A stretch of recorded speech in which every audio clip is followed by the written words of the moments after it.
बचाओ, मुझे क्षमा कर दो, मुझे मत मारो। परंतु चाचा कबूतर कालू कौवे को बहुत मारता है। कालू कौवे का पंख टूट जाता है। चाचा कबूतर अपने वो पेपर उठाता है और वापस घर चला जाता है। ये पेपर उसके लिए बहुत अहम थे। उसे बाजू झील के यहाँ नौकरी मिली थी, जिस कारण ये पेपर लेकर उसे दूसरे जंगल जाना था। परंतु कालू कौवा अपना शैतानी दिमाग इस्तेमाल करके वो पेपर चुरा लेता है। इसी समय चाचा कबूतर उसको देख लेता है और इसी वक्त कालू कौवे की पिटाई शुरू कर देता है। जो चाचा कबूतर के पेपर के कारण बाजू झील के यहाँ नौकरी के लिए जाने वाला था, अब कालू और गोरी फिर से एक दरख्त की शाख पर बेघर बैठे थे। हाय, ये उपाय भी फेल हो गया। इतनी सर्दी में हमारे पास पैसे भी नहीं है कि अच्छा सा घर बना सके। कालू, अब क्या करेंगे? कुछ दिन सब्र कर जाओ गोरी, मेरा पंख ठीक हो जाए, फिर देखना मैं कैसे इस मोटे कबूतर से इस बार का बदला लेता हूँ। फिर कुछ दिन बाद मेरे घर का ध्यान रखना और रात के समय घर से बाहर मत जाना। जी ठीक है, मैं आपका इंतजार करूंगी। फिर कबूतर अपने घर से दूसरे जंगल के लिए निकल जाता है, परंतु लूसी कबूतरी के घर के पास खड़े होकर कालू और गोरी कौवी सारी बातें सुन रहे होते हैं। गोरी, चाचा कबूतर तो दूसरे जंगल चला गया है, अब हम अपना बदला कैसे लेंगे? क्यों न हम किसी तरह लूसी कबूतरी को यहाँ से भगा दें और उसके घर पर कब्जा कर लें। इस तरह सर्दी से भी बच जाएंगे। मेरा सुंदर पति, मुझे पता था मेरा पति कालू कोई न कोई उपाय जरूर निकालेगा। अब जल्दी से मुझे बताओ, क्या उपाय सोचा है तुमने? गोरी, मेरे साथ चलो। फिर कालू कौवा अपनी पत्नी को साथ लेकर लूसी कबूतरी के घर की ओर चला जाता है। बहुत बुरा हुआ लूसी, बहुत बुरा हुआ। हमारे चाचा कबूतर। गोरी, क्या हुआ मेरे पति को? सब ठीक तो है? कुछ भी ठीक नहीं है लूसी, मेरे मामा जी भी साथ वाले जंगल रहते हैं जिधर तुम्हारा पति गया हुआ है। उन्होंने मुझे आज ही फोन करके बताया है कि तुम्हारा पति मर गया है। उसे उसी बाजू झील ने मार दिया है क्योंकि उसने सही से काम नहीं किया था। ये सुनकर लूसी कबूतरी रोने लग जाती है। नहीं, ऐसा नहीं हो सकता, मेरे पति मुझे छोड़कर नहीं जा सकते। हाय, मैंने क्यों जाने दिया अपने पति को दूसरे जंगल? लूसी, तुम्हारे पति का संदेश है कि तुम ये घर छोड़कर अपने मैके चली जाओ, क्योंकि बाजू झील इधर भी आ सकती है और तुम्हें भी मार सकती है। अगर मेरे पति की आखिरी इच्छा यही है तो मैं आज ही इस जंगल से चली जाती हूँ। हाँ, जल्दी जाओ ताकि तुम्हारे पति की आत्मा को शांति मिल सके। तुम अपनी माँ के पास चली जाओ। लूसी कबूतरी अपना कुछ सामान लेती है और अपना घर छोड़कर माँ के पास चली जाती है। वाह पति जी वाह, तुमने तो ऐसा नाटक किया, मुझे तो सच में रोना आ रहा था। बेचारी कबूतरी को कैसे हमने बुद्धू बना दिया।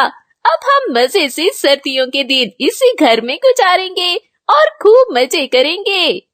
लूसी अपनी छोटी बेटी को लेकर पुराने जंगल में पहुंच जाती है। वो अपनी माँ के घर के दरवाजे पर दस्तक देती है, परंतु दूसरी ओर हरियाली दरवाजा खोलती है।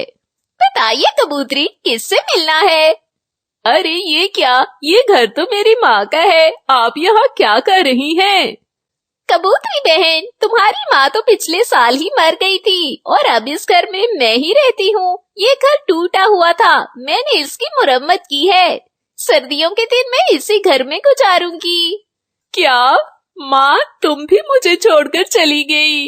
मेरा पति भी मुझे छोड़ गया, परंतु अब मैं कहाँ जाऊंगी? मेरे साथ ये सब क्यों हो रहा है?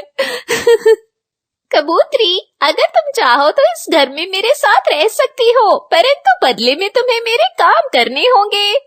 लूसी हरियाली की बात मान लेती है और फिर उसी घर में चली जाती है। उधर कौवा और कवि कबूतरी के घर में ऐश कर रहे थे। देखो गौरी, मैं चाचा कबूतर की जैकेट पहनकर कैसा लग रहा हूँ? बहुत सुंदर, और मैं लूसी का हार पहनकर कैसी दिख रही हूँ? तुम भी मस्त लग रही हो। फिर वो दोनों हंसने लग जाते हैं। वो ऐसे ही लूसी के घर ऐश करते हैं। ऐसे ही कुछ दिन बीत जाते हैं।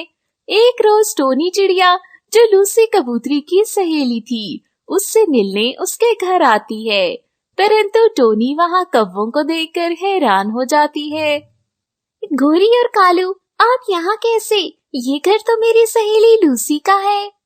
चिड़िया, अब ये घर हमारा है। लूसी का पति मर गया था और वो अपनी माँ के पास चली गई है।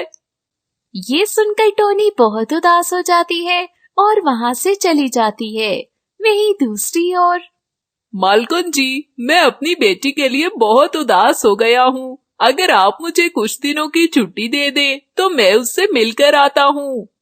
ठीक है, परंतु वापस आकर तुम्हें डबल काम करना होगा। अगर शर्त मंजूर है तो चले जाओ। बाजू चील, जिसके पास कबूतर काम करता था, वे बहुत अमीर थी, परंतु वे चाचा कबूतर को कुछ दिनों की छुट्टी दे देती है और कबूतर अपने परिवार से मिलने जंगल वापस जाता है। परंतु वे जैसे ही जा रहा होता है, रास्ते में टोनी चिड़िया उसको देखकर डर जाती है। ये कैसे हो सकता है? चाचा कबूतर, आप जीवित कैसे हो? क्या मतलब? टोनी जी, आप कैसी बातें कर रही हैं? आप तो मर गए थे ना। लूसी भी अपनी माँ के पास चली गई है। ये कैसी बात कर रही हैं आप? मुझे तो कुछ भी नहीं हुआ था। आपसे किसने कहा? मुझे उन कौवों ने बताया है कि लूसी का पति मर गया था, जिस कारण वो अपनी अम्मा के पुराने जंगल चली गई है।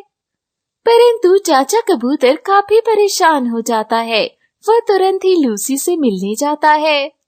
देखो लूसी, दरवाजे पर कौन है? लूसी तुरंत ही दरवाजा खोलती है, परंतु अपने पति को देखकर वे रोने लगती है। आप जीवित हैं? हाँ लूसी, परंतु तुमने उन दुष्ट कौवों की बातों पर कैसे यकीन कर लिया? मुझे क्षमा कर दे। उस दुष्ट कौवे ने मुझसे बदला लिया है। मैंने कालू कौवे को काफी मारा था क्योंकि उसने मेरे पेपर्स चुरा लिए थे। इसी बात का उसने बदला लिया है, परंतु मैं अब उसे सबक सिखा कर रहूंगा। यूं वे दोनों वापस अपने घर चले जाते हैं। रात का समय था। कालू और गोरी दोनों सर्दी की वजह से सूप पी रहे थे जब दरवाजा बजता है। हाय कालू, इस समय कौन हो सकता है? मुझे तो लगता है कोई चोर होगा। हमें दरवाजा नहीं खोलना चाहिए। परंतु दूसरी ओर लूसी कबूतरी जोर जोर से दरवाजा बजाती है। लूसी, ऐसे तो ये दुष्ट कौवे दरवाजा नहीं खोलेंगे। हमें कोई उपाय निकालना चाहिए। फिर कुछ समय बाद, मैं दूसरे जंगल से आया हूँ। मैं एक सुनार हूँ। प्लीज मुझे रहने के लिए जगह दो। अगर तुमने मेरी मदद की तो मैं तुम्हें सोना दूंगा और तुम्हें अमीर बना दूंगा। ये सुनते साथ ही लालची कालू कौवे ने तुरंत ही दरवाजा खोल दिया, परंतु अपने सामने लूसी और चाचा कबूतर को देखकर वो दोनों डर गए थे। आज तुम्हें मुझसे कोई नहीं बचाएगा। पहले तुमने मेरे पेपर्स चुराए थे और अब तुमने मेरे घर पर कब्जा कर लिया। ये कहते साथ ही चाचा कबूतर ने कालू कौवे को पीटना शुरू कर दिया था। लूसी ने भी गोरी की खूब पिटाई की थी। कालू कौवे और गोरी कौवी फिर से बेघर हो गए थे। वे अब इस सर्दी में बाहर ही तड़प रहे थे, परंतु यही उनकी सजा थी।